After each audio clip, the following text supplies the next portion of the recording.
On est le lundi 4 mars 2024. On fait un petit point sur le marché des crypto-monnaies parce que c'est complètement la folie en ce moment. Aujourd'hui, on a un Bitcoin à 67 380. On est tout proche de l'ATH qu'on avait atteint en 2021.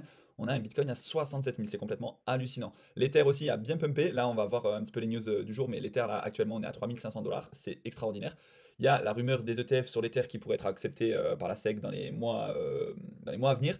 Donc ça nous fait un cours de l'Ether qui augmente forcément et puis de toute façon qui est drainé par le Bitcoin. Et en fait, l'ensemble de l'écosystème est drainé par le Bitcoin.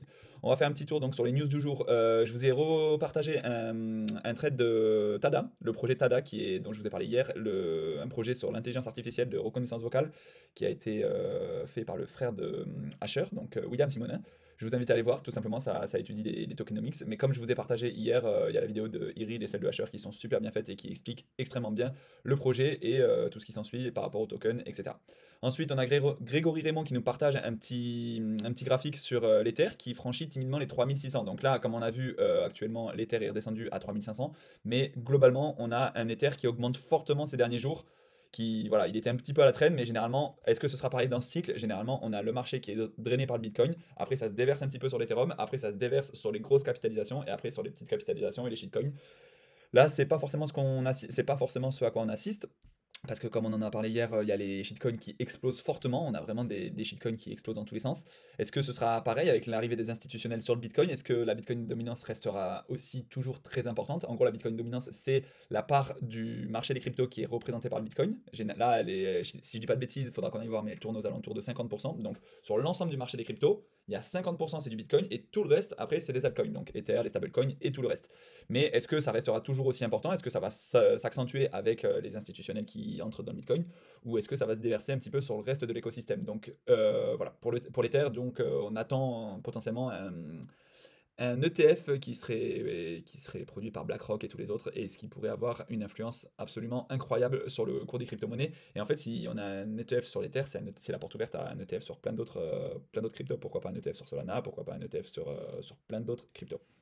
Ensuite, Binance nous partage l'information suivante, comme quoi le Bitcoin a dépassé son ATH en termes de capitalisation. Donc la capitalisation globale du marché, je vous rappelle, c'est le prix du Bitcoin multiplié par le nombre de Bitcoins en circulation. Et comme le plus haut historique était atteint le 9 novembre 2021, mais qu'on avait moins de Bitcoin pardon, en circulation, là on en a plus qui ont été émis sur le réseau, et on a un prix qui est quasiment à l'ATH, donc forcément on a un ATH en termes de capitalisation de marché. Et ça c'est extrêmement positif, il n'y a jamais eu autant d'argent en gros investi dans le Bitcoin. Ça c'est super. Ensuite Cryptomatrix qui nous partage un petit peu un top 5 des mêmes coins et de leur capitalisation. Donc en gros on n'a pas loin de 50 milliards de dollars qui sont investis dans des mêmes coins, dans des shitcoins en fait. Le Doge, le Shiba, le PP, c'est des coins qui n'ont aucune utilité. Le Bonk et le WIF. Bon, je sais plus, alors ça c'est des nouveaux trucs. Mais en gros, c'est comme le disait Vitalik Buterin, c'est un petit peu dommage qu'on ait autant de captation de valeur dans des shitcoins qui ne servent à rien, alors que ça pourrait être attribué à des projets qui sont qui construisent vraiment des choses dans l'écosystème. Mais bon. En tout cas, c'est comme ça. Il y a de l'argent qui est fait avec les shitcoins, il y en aura toujours. Il y a de l'argent qui est perdu avec les shitcoins, il y en aura toujours. Mais il n'y a aucun conseil en investissement. Et là, on voit quand même qu'on a des capitalisations absolument colossales. Crypto Rover qui nous partage le graphique suivant. Est-ce que l'ATH du Bitcoin sera atteint avant le halving? Donc le halving, il arrive dans quelques jours. Pour rappel, le halving, en gros, c'est la division des récompenses des mineurs qui est divisée par 2 tous les 4 ans à peu près. Et généralement, c'est ça qui provoque le bull run. Là, on est déjà dans une phase un petit peu parabolique, pas encore, mais est-ce que ce sera atteint avant le halving? L'ATH, c'est le all-time high, c'est-à-dire le prix le plus haut auquel le Bitcoin n'est jamais allé. Et enfin, on va finir avec cette information de Nicolas Chéron. Ça n'a rien à voir avec les cryptos, mais c'est par rapport au SP500. Et on apprend que jamais les entreprises du SP500 n'ont eu besoin d'aussi peu de salariés pour générer 1 million de dollars de chiffre d'affaires. Donc ça veut dire que plus les années passent, moins les entreprises ont besoin de salariés pour générer du chiffre d'affaires. Et ça, on l'interprète comme on veut. Soit c'est de la destruction d'emplois, soit c'est de la création de valeur qui est absolument colossale. Interprétez-le comme vous voulez. Non, on a encore des news, on a encore des news. Les plateformes d'échange, elles ont de moins en moins de crypto disponibles. C'est-à-dire que de plus en plus, les gens ressortent leurs cryptos des plateformes d'échange. Et ce qui fait qu'on a, depuis 5 ans, on n'a jamais eu un aussi gros retrait que hier, je crois. Donc, non, que vendredi dernier. Donc, c'est plutôt positif parce que ça fait forcément que l'offre se raréfie. Et si la demande augmente, ben, le prix va augmenter aussi. Et on va finir avec cette information de Bitpanda qui nous dit que le Bitcoin a dépassé son ATH par rapport à l'euro. Alors c'est vrai qu'on ne regarde pas souvent le Bitcoin par rapport à l'euro, on regarde toujours, tout le monde regarde par rapport au dollar, mais c'est quand même une extrêmement bonne news que le Bitcoin ait dépassé son ATH vis-à-vis de l'euro. Ok, on va enchaîner avec une news sur Tether. Tether, c'est l'USDT, c'est la structure qui émet l'USDT. Et l'USDT, pour rappel, c'est le premier stablecoin du marché, qui est troisième en termes de capitalisation après le Bitcoin et l'Ether. C'est là où il y a le plus d'argent investi. Et Tether, ça représente près de 100 milliards de dollars. Donc c'est absolument colossal.